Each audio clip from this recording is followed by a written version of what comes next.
Hi, I'm Emily Taylor from Collage Quilter. Today I'm going to do a walkthrough, a tutorial about making one of my fish from my new Catch of the Day pattern. So the fish that I've decided to work on to demonstrate for you is this red snapper. But the technique is the same for all the fish. So let's get started. First of all, I want to talk about supplies, okay? With this technique, this is what I call a parchment pressing pattern. So it's important to have parchment paper, which is the same thing as baking paper. We line our cookie sheets with it. It's a non-stick heat resistant surface, and it works really, really well when I combine it with Steam-A-Seam. So Steam-A-Seam is the adhesive that we will be putting on the back of all of our fabric pieces. And I'll talk about my fabric in just a minute, but parchment paper, Steam-A-Seam, then a good pair of scissors. I really like these tweezers, and you'll watch me, you'll see how I use these tweezers, both of which are available on my website. All the supplies that I'm talking about today are available on my website, collagequilter.com. I just love this mini wand iron. Again, you'll watch me use this and a mat to put it on. And then I have a work surface. Now you can see this is just a really janky work surface. It's super easy to make yourself. It's just a piece of foam core. It's a 1/4 inch thick, but it allows me to put pins in it. I've covered it with felt so that I can protect the foam core from the heat of the iron.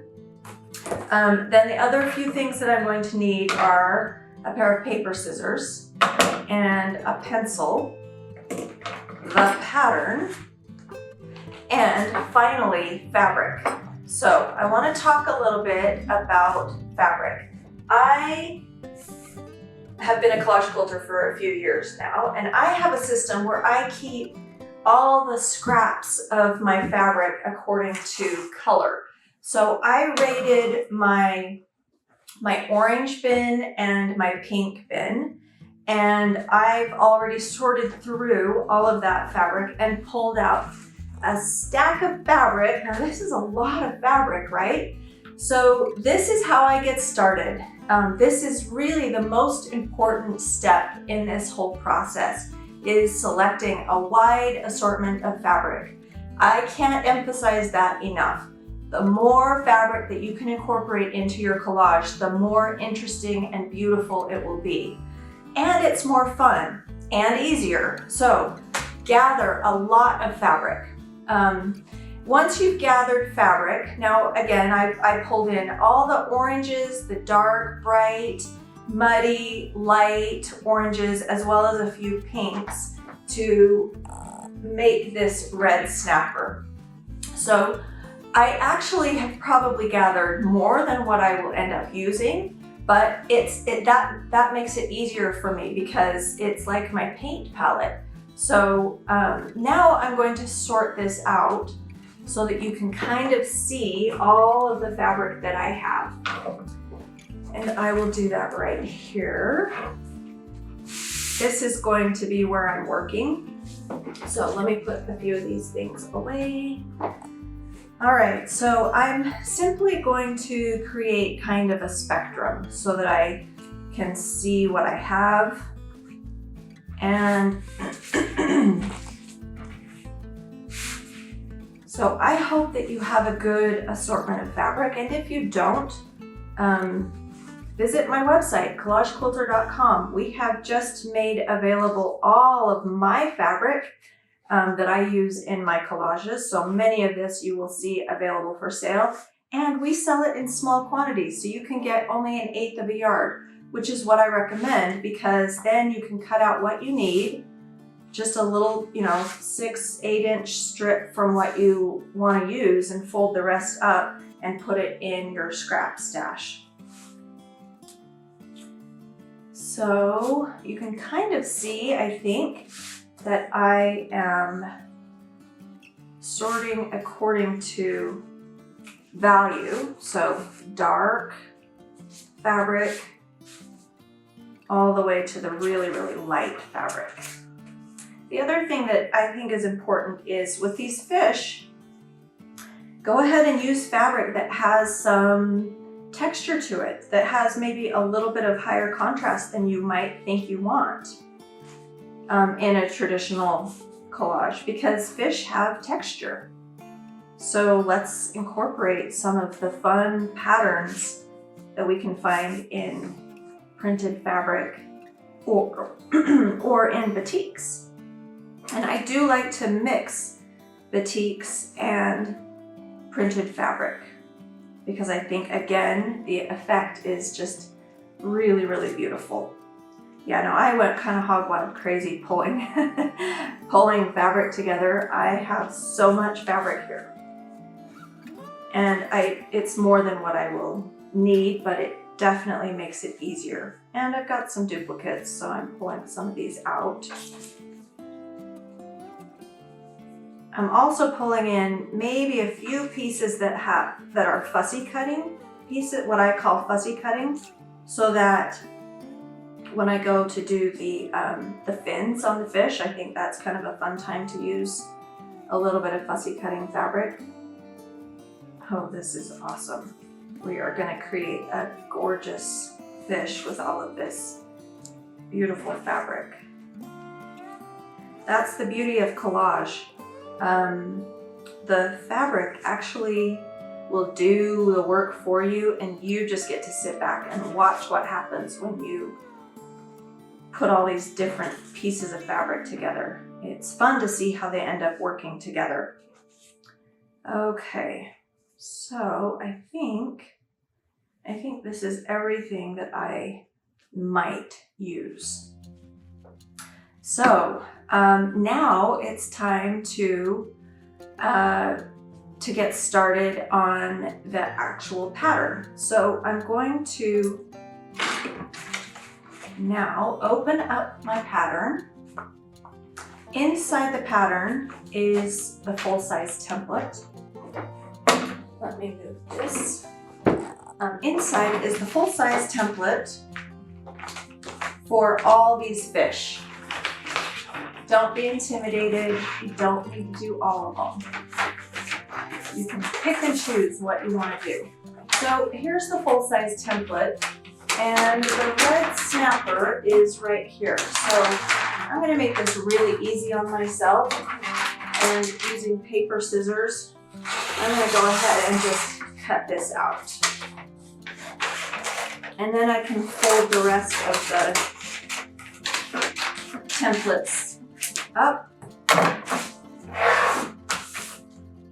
and get that out of the way.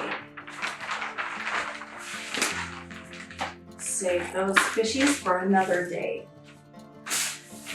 Okay, so now I'm going to trace. I'm going to take my parchment paper and I'm going to trace over the top of the red snapper, the template. And I might put him at an angle to make sure he fits on this really well. Let's see, or I'll just keep it like that and just kind of shift him around as I need to. Okay. Now I'm going to take my parchment paper, cut a piece off that will cover the whole length of the fish. And I also think I'm going to trim it a little bit so they don't have excess.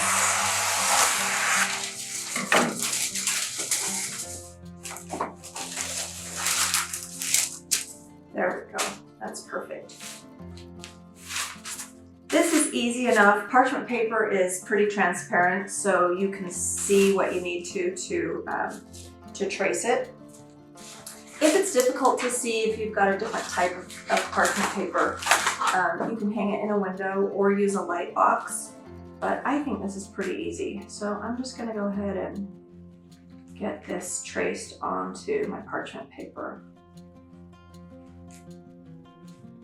And make sure that when you're tracing, you include all of the changes in value. So each section of the fish, each kind of value section.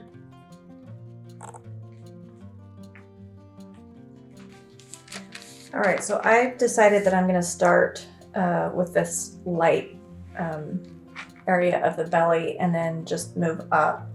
The first few pieces that I apply to the parchment paper might not stick, and so that's why I like to press them to the parchment paper.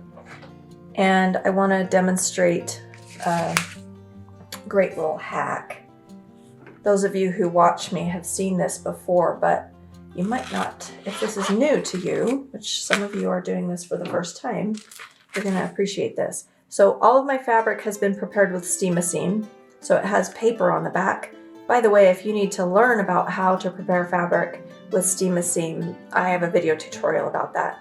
But to get the paper off really easily, I just scratch it, and then that scores the paper, and I'm able to peel the paper off really well, and it exposes that sticky adhesive.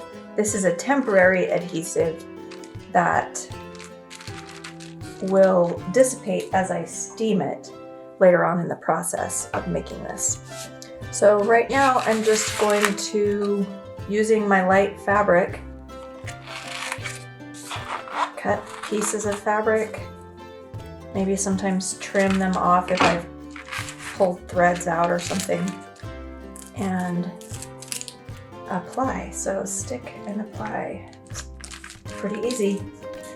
It's nice to have a trash can handy because I'm going to be creating a lot of little pieces of paper, garbage, while I do this.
All right, so I wanted to have the microphone on so I could talk to you. Some of this steam is acting strangely. It is not coming off of the paper, so it's making it a little bit trickier than usual. I don't know why steam has this sort of weird temperament, but what I have noticed, and maybe you'll have picked up on this, when I run into a piece of steam or a piece of fabric that has steam that is kind of misbehaving, tapping it with like this one, this piece seems to be a little temperamental. So I'm gonna cut my piece out. If it's hard to get off if the paper is hard to get off, I'm just gonna press it a little bit, cool it, and hopefully that will work. I think it's environmental factors that have caused this steam to be weird. But anyway, so it's not that big of a deal. Just kind of press it again and just kind of work with it to get the paper off. So I just wanted to let you know that, yeah, sometimes steam can be a temperamental product. I don't know why, and I have found that once in a while I come across weird steam and heat normally seems to make it behave better. So that's just a little tidbit of information from me.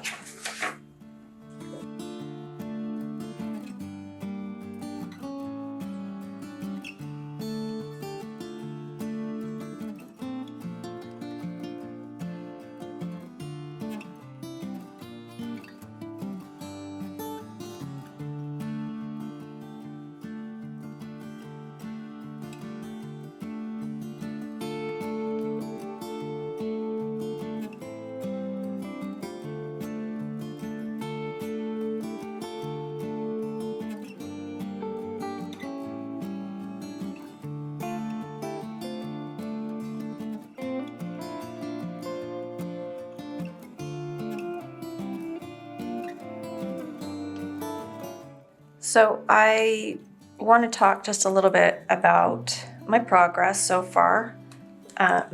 This is coming together really well. I feel really good about the way it's looking. It's a really easy project for a confident beginner. The things that I want to point out are, number one, you can kind of see the variety of fabric that I have. Number two, I am a little liberal about the value changes, meaning, it's close enough. I can see there's kind of a highlight right there. I should maybe swap this fabric with that fabric, but even if I don't, I think this is going to be fine. In this area of the fish, that's where the most detail is. And the only things I really need to pay attention to are the placement of the eye. And I'm going to demonstrate how to do the eye. That's important. Just knowing also that this area around here is darker than the area right here. All the rest of this information is, you can just loosely interpret it. It doesn't need to be super precise. And the reason for that is because the fabric, all of the little intricate details that are on the fabric make this look like it has, it just looks like it's got all the little details of a fish. But, so I just don't want you to overthink what the face looks like. This is kind of his little fin here. So that's what I wanted to say. Just don't stress too much about getting the details of his face. You can see how loose I've created this. And the thing now that you'll see is, okay, I'll do the little snout, and then I'm going to move up into this area, and then the fish is going to really start to come alive. And I might do his this top fin first, because I think it should probably be tucked under, but anyway, so I'll just keep going here.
Okay, so I want to show you,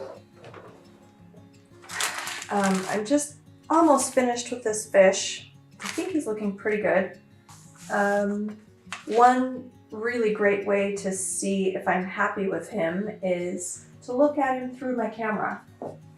And I need my phone for that, so I'll grab that in a second. But the other thing I wanted to show you is this indicates that the tail is darker than this area here, but I'm going to interpret that as just more intense color. So that's just you can do it either way. You could do it darker, follow that, but I really like how the original looked with a darker, or with just a brighter, more interesting colors there.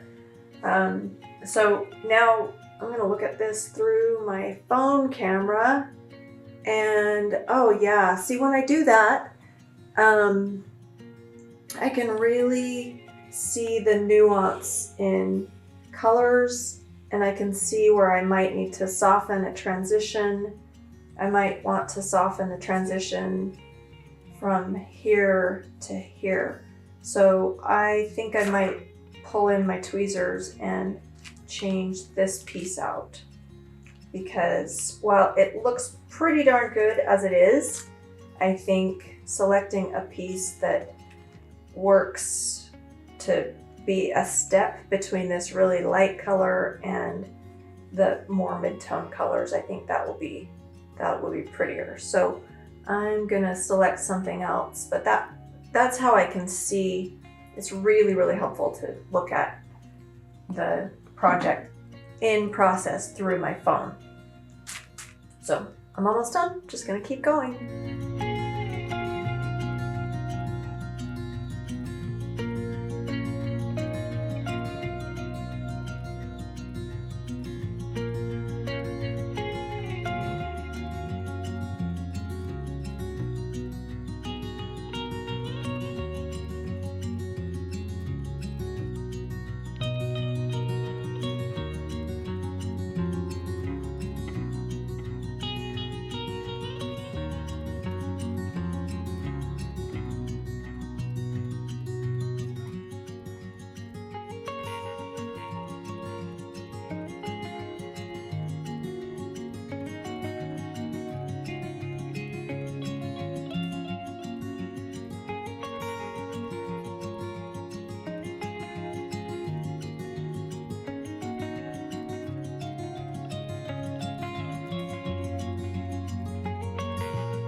Okay, so I'm finished with the fish. I'm just going to do the eye.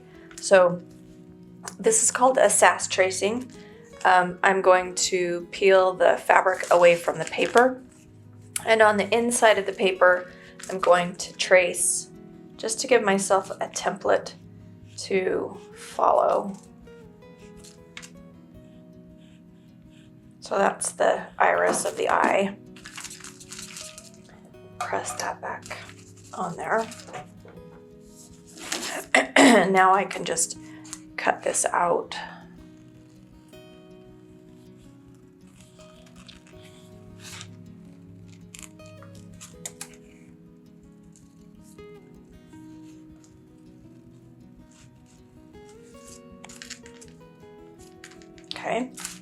And I can do the same thing with black fabric for the pupil.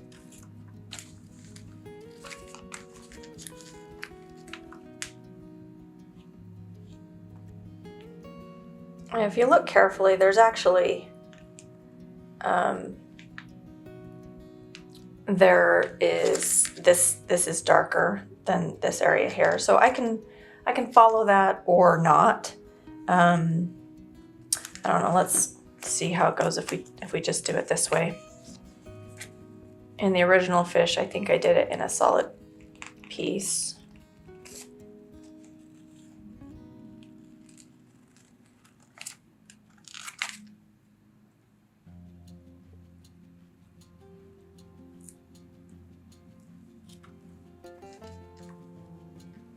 And then I'll take a lighter piece.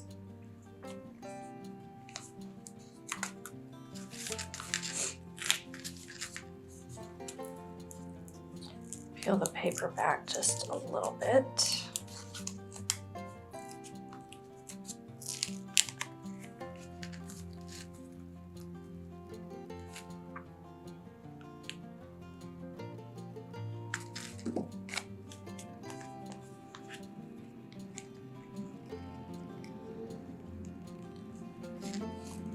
Fish have really weird eyes, so you can, they're pretty liberal. I mean, you know, pretty easy because they're just weird, so they don't have to look perfect. I guess that's what I'm trying to say.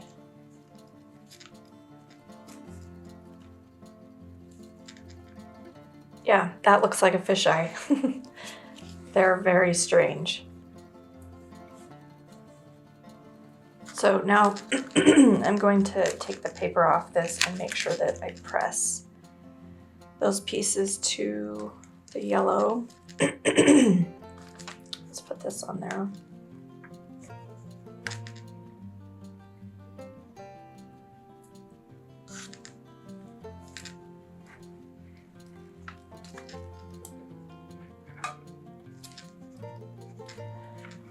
And if you want, you can do a little highlight. Be careful doing too bright of a highlight because it doesn't need to. I think sometimes we overwork the eyes and we want it to be somewhat subtle. It doesn't need to be really, really high contrast.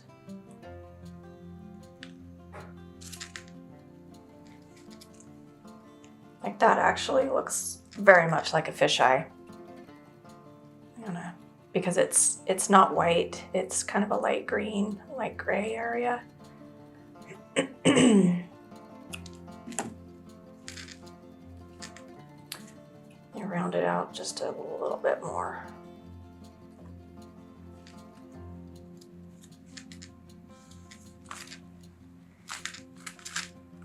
Now the other thing you can do is to ensure that the eye, let me just show you what that looks like if I take that highlight off.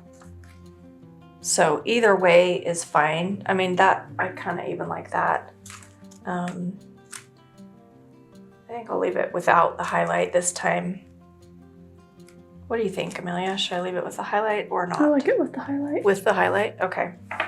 The other thing that I could do to kind of maybe emphasize the eye just a little bit would be I can add a little bit of fabric around there, but you know what? I don't think I need to. I'm just going to leave it just the way it is. I think this is great. So I'm going to press the highlight on there. Now I'm going to take the paper off the back. And there is my fisheye. Bam! So I'll press this on and I think my fishy is finished. So let's do a little wrap up here in just a minute after I clean off my space. All right, so I have finished up our little red snapper fish. I hope that was helpful for you to watch me do the collage part. So I haven't decided exactly how I'm going to use this fish, but I do want to use this cute fabric somehow. So I might make a pillow, I might just do a framed piece of artwork, but I want to show you what the next steps would be. So I have taken this over to my large iron. Now that I'm happy with everything, the placement of all the pieces of fabric, I press all of them together, and that will make everything, all the pieces stick together and stick to the parchment paper, but because parchment paper is non-stick, now I can peel it away from the parchment paper in one piece, and it still has the tacky temporary adhesive of the Steam-A-Steam. And let me just show you how cute this looks. So now I would place it on the fabric of my choice. So isn't that cute? I really love this. And once I decide, you know, if I'm doing a picture or a quilt block or a pillow, then I press it with steam. So that's where steam comes into play. So I would press this, steam it really good, steam it on this side and on the reverse side of the fabric to ensure that the fusible, the permanent fusible, is activated in the Steam-A-Steam. So, and then I can quilt it, or I can frame it, or I can do some embroidery, embellishment. That is completely up to you. So I hope that you've enjoyed this tutorial. If you have comments or questions, please leave them in the comment section of this video. And I hope that you'll subscribe, and you can find all of my my supplies and patterns at collagequilter.com. So thanks for joining me. I will see you again. Goodbye.